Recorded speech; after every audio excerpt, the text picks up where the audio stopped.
Yummy ulam ideas ng mga Pinoy.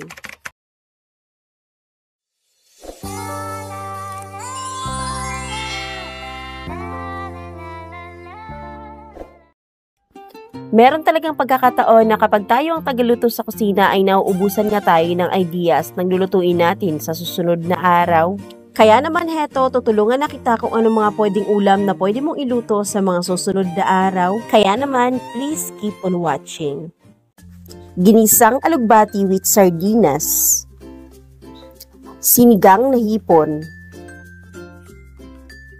Piniritong dilis na may kamatis. Sinaing na tulingan. Pininyahang manok. Ginisang patola na may miswa. Adobong kangkong na may tokwa. Pork igado. Sinigang na bangus. Kalderetang manok. Giniling na may itlog ng pugo. Tinolang manok. Pinakbet. Dinuguan. Pork bistik. Adobong atay ng manok. Tortang puso ng saging. Ginisang munggo. Danggit at piniritong itlog. Ginataang gulay. Ginisang repolyo.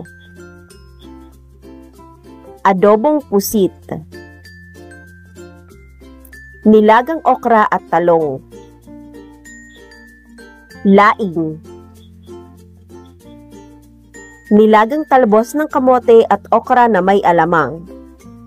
Iskabetsing isda. Tinolang tahong. Paksiw na tilapia. Buttered shrimp. Piniritong daing na bangus. Ensaladang talong. Dinengdeng. Ginisang ampalaya. Bicol Express. Piniritong longganisa. Adobong sitaw. Ginisang pechay na may giniling. At ginisang upo na may sardinas.